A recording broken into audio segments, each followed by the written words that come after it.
Alright guys, I'm just going to have a look at the inside of the Ranger FX4. So first you'll see there's little bits of shiny black and red stitching there, a little bit of leather. Bit of an indication. So here we are. So we've got the seats are full leather with red stitching, and you get FX4 carpet mats as well. You've also get the steering wheels leather stitching, the handbrake, the gear selector, the armrest. You also get FX4 embossed seats as well. So if you have a look,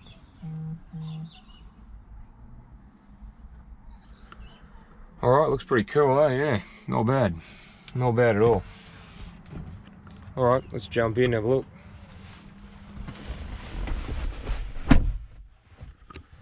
Okay, so let's just start with a few things. Now, the FX4 has obviously the leather with the red stitching. The other thing is, have a look here, you've got this shiny sort of black plasticky, or you know, chrome plastic, black chrome plasticky thing. I think it looks really good. It actually livens up the inside of the Ford Ranger, which I think is a great thing. And it does make the Sync 3 system, I suppose, look even better, because you've got that surrounded by this nice shiny black plastic panels here. Alright, so let's start with a few things. So we've got down here, you've got your headlight controls, you've got also your light in the back under the roll bar control as well.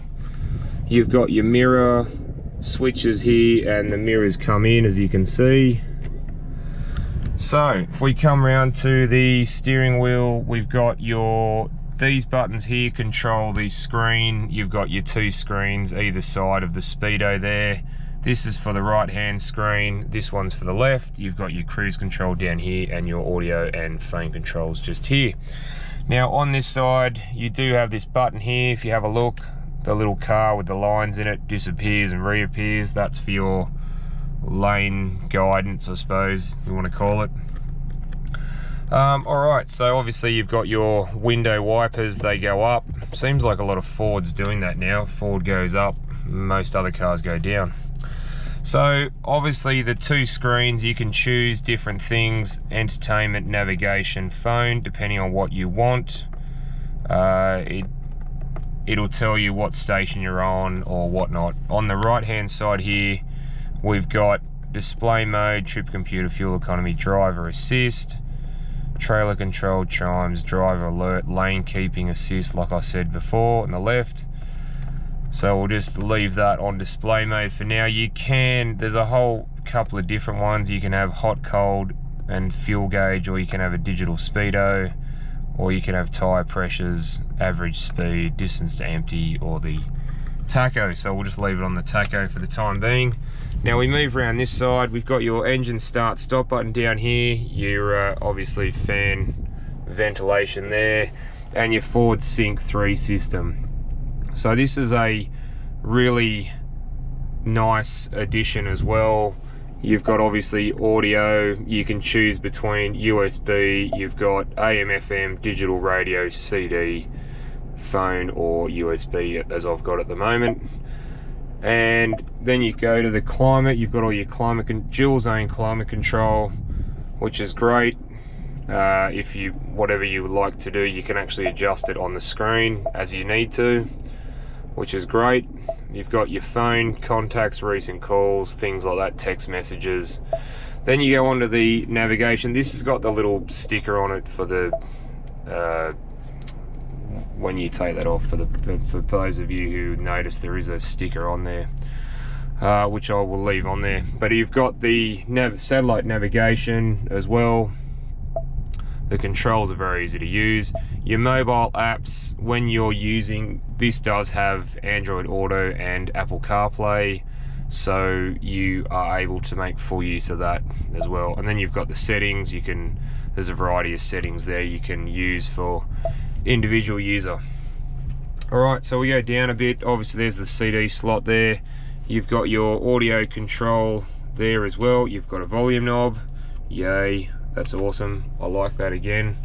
You've got a tuner knob for the radio if you so wish to, and now it's mostly auto-tuned anyway. I don't really know why they even have that anymore, but it's there. So below that you have your air conditioning controls, obviously hot and cold, dual zone climate, or you can just put on auto. Fan speed in the middle there. It's pretty basic, pretty easy. You have underneath a 12-volt power supply. You have a USB, which I'm currently using, and if you have a look down there, you've got a USB charger as well. And alright, so further down we have your parking sensors on, or you can turn them off. This is your auto start stop, which you can obviously turn that off or on. When you're at the lights, your engine will cut out or stop, and then when you take your foot off the brake, it will re-engage or start. You've also got traction control, which will come up on there on the dash there, as you can see.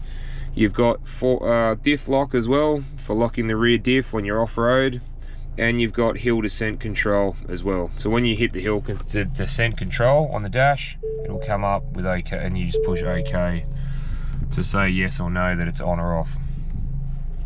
Alright, so further down you've got your 2 high, 4 high or 4 low. Obviously on the dash, when you put it into 4 high and 4 low, it asks you to put it into neutral. That's pretty straightforward. You've got this is a 10-speed automatic, so you can just leave it in drive, or you can put it in sports mode, and you can actually change the gears from plus and minus, if you can see there, which is a really nice addition. I myself would prefer paddle shifters, but obviously, yeah, it's if you want, you don't have to change it from here if you want, but still not too bad. Obviously the normal handbrake, got 2 cup holders here. Now you've got a space here, plus you've got a cubby hole as well, so you've got a little bit of space there and a cubby hole there too, which is great. You do have door pockets, which is another great thing.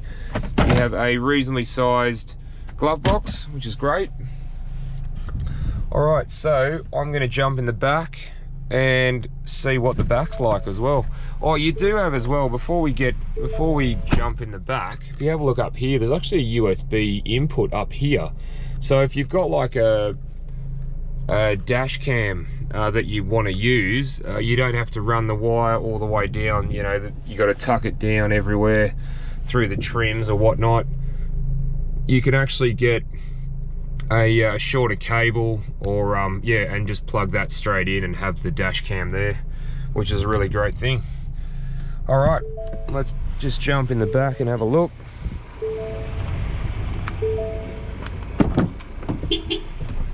All right, so we're in the back now. So in the back we have reasonably comfy actually. You've got your 2 cup holders, your armrest for the passengers. You've also got down here, if you can have a look, you've got a 12-volt plug and a proper power point, a 230 volt 150 watt power supply, which is awesome. You've also got pockets in the back of the seats there, and if you have a look, I have not a lot of headroom in the back here. It's not too bad actually, but it's not, I wouldn't want to sit here for a long time. Other than that guys, there's it does have, no it doesn't have 60/40 split fold. You can fold this whole down actually. And what's the back, there's your toolkit there down the back there, if you so choose to. Other than that guys, you do get a little bit of trim, nice trim for the passengers here, and you get a light up here. Other than that guys, that's pretty much it, but thanks for watching, and let's check out what's under the bonnet.